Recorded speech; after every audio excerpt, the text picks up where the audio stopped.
La notion de fonction en Kotlin est très large et très riche. Il est possible d'écrire des fonctions dans des fonctions. Alors le rôle de ces fonctions locales, on va le voir, est assez particulier. Donc nous allons donc d'abord voir comment créer une fonction locale. Alors pas très compliqué, hein, puisqu'il s'agit tout simplement d'écrire une fonction dans une fonction. Mais il y a des contraintes évidemment au niveau des appels. Et ensuite donc, nous verrons dans quel cas les utiliser, ces fonctions locales. Il ne s'agit pas d'aller essayer de noyer le poisson et d'essayer de faire en sorte que le code devienne illisible. Kotlin, comme vous l'avez vu, pour l'instant, offre l'opportunité d'avoir un code très lisible. Donc nous mettrons des fonctions locales dans notre projet à bon escient. Si je reviens sur le code précédent, je vois que je m'apprête en fait dans un main à pouvoir déclencher plusieurs algorithmes en fonction d'un paramètre qui pourrait très bien être passé, par exemple, en argument. Par exemple, ici, si je prépare un code du genre if args.size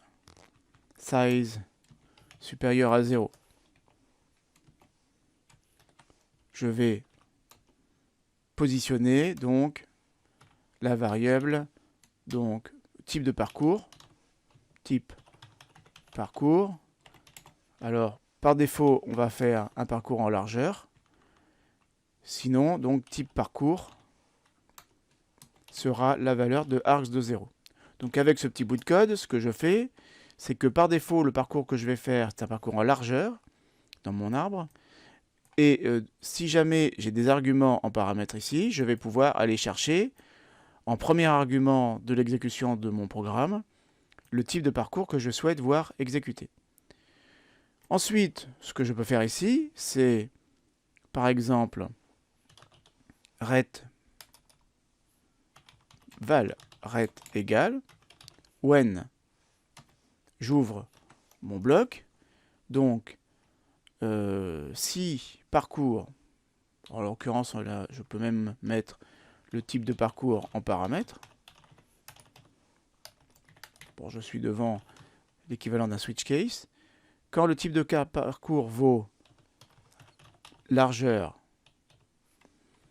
alors je vais exécuter ce qui était prévu ici. Voilà.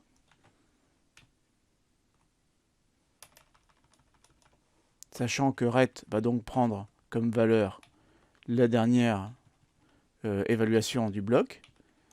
Ensuite, pour l'instant, j'ai que du else.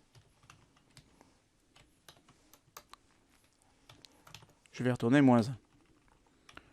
Ce ret ici, bien entendu, tout le code restant ici que j'ai déplacé doit disparaître.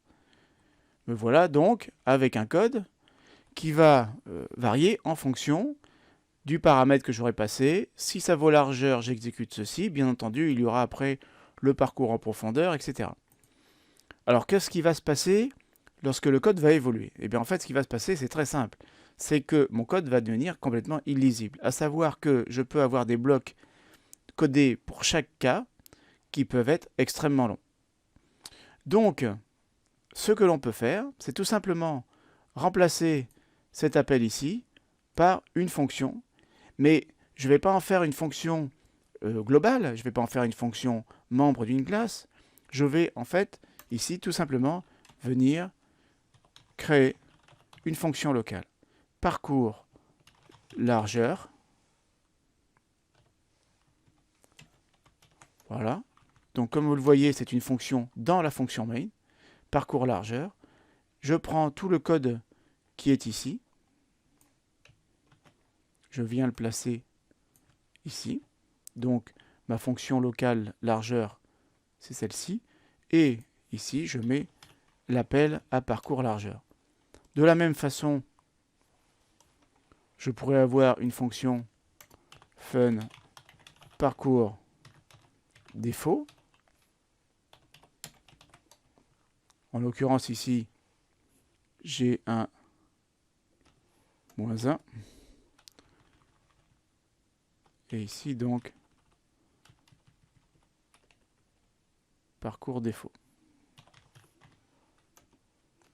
de cette façon-là, je vais simplifier de façon dramatique ma logique conditionnelle, ou plus exactement, la lecture de cette logique conditionnelle. Donc voilà typiquement un usage de fonctions locales. Alors il ne s'agit pas d'aller rendre le code illisible en rajoutant du code dans du code, mais en fait je pars d'un bout de code qui était complexe et j'essaie de le simplifier. Les fonctions locales donc ne sont pas très courantes et servent typiquement à un usage, comme on le voit ici, local. Donc le corps de la fonction main, c'est ça en fait, en réalité. Et puis ce que l'on a là-haut, c'est finalement les différents comportements que l'on veut voir réalisés. Ces fonctions locales ont une particularité, c'est qu'elles ne sont pas visibles de l'extérieur de la fonction dans laquelle elles sont déclarées. Autrement dit, si vous voulez utiliser parcours défaut en dehors du main, ce n'est pas possible. Donc, du point de vue, on va dire, de la pollution de l'espace de nommage, il n'y en a pas beaucoup, finalement. Je ne pollue pas l'espace des nommages de mes fonctions. L'espace de nommage de ma fonction locale, c'est juste le bloc de la fonction main. Voilà, donc dans cette vidéo, nous avons présenté les fonctions locales. L'usage des fonctions locales, c'est typiquement de simplifier localement une logique conditionnelle ou un code qui, par ailleurs, donc, serait difficile à lire. Merci d'avoir suivi cette vidéo. Je vous donne rendez-vous pour la prochaine.